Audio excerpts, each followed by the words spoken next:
Hello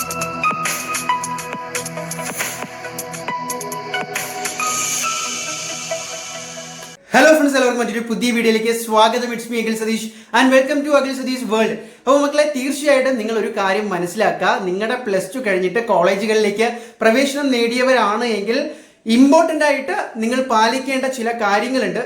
+2 വരെ A+കൾക്ക് മാർക്കിനും എത്രത്തോളം importance ആണോ നിങ്ങൾ കൊടുത്തുകൊണ്ടിരുന്നത്, അതുപോലെ തന്നെ കോളേജിൽ പഠിക്കുമ്പോൾ നിങ്ങൾ ഇമ്പോർട്ടൻസ് കൊടുക്കേണ്ട വളരെ പ്രധാനപ്പെട്ട ചില കാര്യങ്ങളുണ്ട്. ഇപ്പോൾ എന്താണ് സംഭവിക്കുന്നത്? നിങ്ങൾ കോളേജിൽ ഇപ്പോൾ ഏതെങ്കിലും ഒരു സ്ട്രീം പഠിച്ചത് എഞ്ചിനീയറിംഗ് ആയാലും BSc ആയാലും BC ആയാലും നിങ്ങൾ BCom ആയാലും ഒരു കോളേജിൽ കറന്റ് നിങ്ങൾ പഠിക്കുന്നവരായിരിക്കും.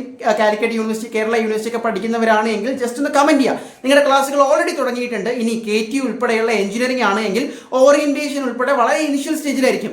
എന്ത് തന്നെ ആയാലും ഇനി അങ്ങോട്ട് നിങ്ങൾക്ക് ലഭിക്കുന്ന മാർക്കിനേക്കാളേറെ കോളേജ് പഠിച്ചു കഴിഞ്ഞിറങ്ങുമ്പോൾ നിങ്ങളുടെ കരിയർ എങ്ങനെ സെറ്റ് ആകുന്നു എന്നുള്ളതിലാണ് വളരെ ഇമ്പോർട്ടൻ്റ്. അതിന് മക്കളെ, നിങ്ങൾക്ക് മാർക്ക് മാത്രം പോരാ, അതിന് സഹായിക്കുന്ന വളരെ പ്രധാനപ്പെട്ട, നിങ്ങൾ അറിഞ്ഞിരിക്കേണ്ട, നോട്ട് ചെയ്ത് വെച്ചിരിക്കേണ്ട വളരെ പ്രധാനപ്പെട്ട ചില കാര്യങ്ങളാണ് ഈ ഒരു വീഡിയോയിലൂടെ. അതുകൊണ്ട് തന്നെ ഒരു ഹാപ്പി ന്യൂസ് ആണ്. ഒന്നാമത്തെ കാര്യം ഞാൻ പറയാം, വെറുതെ പഠിത്തം മാത്രമല്ല കോളേജ് ലൈഫ്. NSS, NCC, മറ്റ് പാഠ്യേതര പ്രവർത്തനങ്ങൾ, സ്റ്റാർട്ടപ്പ്, IEDC, ഒരുപാട് ക്ലബ്ബുകൾ എല്ലാ കോളേജുകളിലും ഉണ്ട്. സെൽഫ് ഫിനാൻസിങ് ആയിക്കോട്ടെ, മാനേജ്മെന്റ് ആയിക്കോട്ടെ, അതിലൊക്കെ സജീവമായിട്ട് പ്രവർത്തിക്കുക എന്നുള്ളതാണ്. എന്നിട്ട് നിങ്ങളുടെ ഹോബികൾ, അതായത് കൃത്യമായിട്ട് ഇപ്പോൾ കോണ്ടന്റ് ക്രിയേഷൻ ആണെങ്കിൽ അങ്ങനെ, അല്ലെങ്കിൽ നിങ്ങൾക്കൊരു സൈഡായിട്ട് നിങ്ങൾക്ക് ബിൽഡ് ചെയ്യാൻ പറ്റുന്ന ഹോബീസ് ഒക്കെ കൃത്യമായിട്ട് ഡെവലപ്പ് ചെയ്യാൻ പറ്റുന്ന സമയം എന്ന് പറയുന്നത് ഈ കോളേജ് സമയമാണ്. അതോടൊപ്പം ഏറ്റവും കൂടുതൽ നെറ്റ്വർക്കുകൾ, കണക്ഷൻസ് ഉണ്ടാക്കാൻ പറ്റുന്ന, അത് ഫ്രണ്ട്ഷിപ്പ് മാത്രമല്ല ഞാൻ ഉദ്ദേശിക്കുന്നത്, കണക്ഷൻസ്, ഭാവിയിൽ നമുക്ക് ഉപകാരപ്പെടുന്ന തരത്തിൽ നിങ്ങളുടെ ലൈഫ് തന്നെ ചേഞ്ച് ആക്കാൻ പറ്റുന്ന ഹയർ, ഇപ്പോൾ പ്രൊഫസേഴ്സ് ആയിക്കോട്ടെ, നിങ്ങളുടെ കൂടെ പഠിക്കുന്നവരായിക്കോട്ടെ, മറ്റ് ഡിപ്പാർട്ട്മെന്റിൽ ഉണ്ടായിരിക്കട്ടെ, എല്ലാവരുമായിട്ട് നല്ല കണക്ഷൻസ് ഉണ്ടാകുക. എന്നിട്ട് മറ്റൊരു പ്രധാനപ്പെട്ട കാര്യമാണ് പ്ലേസ്മെന്റിനൊക്കെ നമ്മൾ കോഡിങ്ങും ബാക്കി പ്രധാനപ്പെട്ട സ്കില്ലുകളും ഒക്കെ ഡെവലപ്പ് ചെയ്യേണ്ടതുണ്ട്. അപ്പോൾ അതിന് പ്രധാനമായിട്ടും ഈ സോഫ്റ്റ്വെയർ മേഖലയിൽ അല്ലെങ്കിൽ CS റിലേറ്റഡ് ആണെങ്കിൽ നിങ്ങൾ പൈത്തണൊക്കെ, ബേസിക് ആയിട്ടുള്ള പൈത്തണൊക്കെ ഇപ്പോഴേ പഠിച്ചു തുടങ്ങണം. പക്ഷേ അതിന് കൃത്യമായൊരു സോഴ്സ് ഇല്ല എന്ന് പറഞ്ഞ് വിഷമിച്ചിരിക്കുകയാണ് എങ്കിൽ നിങ്ങൾ ഇനി ഒന്നും കൊണ്ടും ടെൻഷൻ അടിക്കേണ്ട. പൈത്തൺ ഫ്രം ബേസിക്, നിങ്ങൾ +2 പഠിച്ചു കഴിഞ്ഞ ഒരു വിദ്യാർത്ഥിക്ക് ഫ്രം ബേസിക്സ് പൈത്തൺ ഉൾപ്പെടെയുള്ള കോഴ്സുകൾ ഫ്രീ ആയിട്ട് പഠിപ്പിക്കാനുള്ള ഒരു പ്ലാറ്റ്ഫോം ഇതാ നിങ്ങളെ പരിചയപ്പെടുത്താം.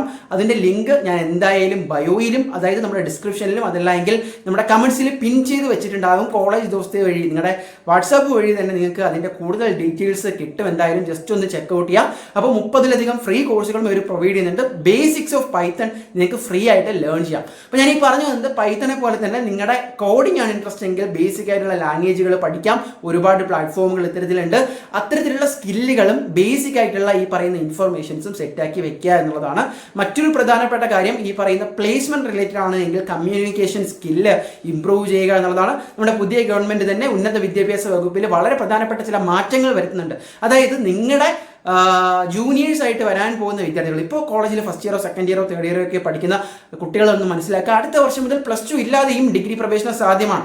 IT, ഡിപ്ലോമയൊക്കെ കഴിഞ്ഞിട്ട് നിങ്ങൾക്ക് ഡിഗ്രി പഠിക്കാൻ പറ്റും. അതായത് +2 പഠിക്കേണ്ട, 10 കഴിഞ്ഞിട്ട് ഡിപ്ലോമ എടുത്തിട്ട് നേരെ ഡിഗ്രിക്ക് പറ്റും. അപ്പോൾ അവരുമായിട്ടൊക്കെ നിങ്ങൾ കോമ്പീറ്റ് ചെയ്യുമ്പോൾ തൊഴിലധിഷ്ഠിതമായിട്ട് അവർക്ക് പ്രാക്ടിക്കൽ സ്കിൽസ് കൂടുതലായിരിക്കും. നമുക്ക് ഒരിക്കലും അത് മറച്ചു വെക്കാൻ പറ്റില്ല.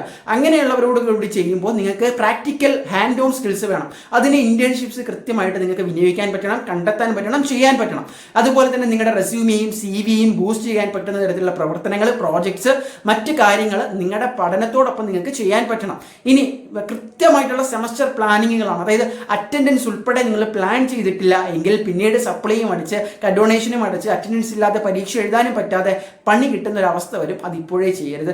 അതുകൊണ്ട് മക്കളെ, സെമസ്റ്റർ 1 എന്ന് പറയുന്നത്, അല്ലെങ്കിൽ ഫസ്റ്റ് ഇയർ അല്ലെങ്കിൽ സെമസ്റ്റർ 3 സെക്കൻഡ് ഇയറിന്റെ ആദ്യം എന്ന് പറയുന്നത് ഗോൾഡൻ പീരീഡ് ആണ്. മാക്സിമം യൂട്ടിലൈസ് ചെയ്യുക. അപ്പോൾ എന്ത് ചെയ്യുക, ഇത്തരത്തിലുള്ള ബേസിക് സ്കിൽസ് വർക്ക് ചെയ്യുന്നതിന് ഇനി അങ്ങോട്ടുള്ള സൂപ്പർ ഡ്യൂപ്പർ കണ്ടന്റുമായിട്ട് നമ്മുടെ ചാനലിൽ വീഡിയോസ് വരുന്നതായിരിക്കും. ഞാൻ ഈ പറഞ്ഞ വെബ്സൈറ്റ്സ് ഒന്നും മറക്കാതെ എന്ത് ചെയ്യുക, ചെക്കൗട്ട് ചെയ്യുക. പൈത്തൺ പഠിക്കാൻ ആഗ്രഹമുള്ള നിങ്ങളുടെ ഫ്രണ്ട്സിന് കൂടി ഒന്ന് ഷെയർ ചെയ്യുക. മറ്റൊരു വീഡിയോ ആയിട്ട് കാണാം. ബൈ.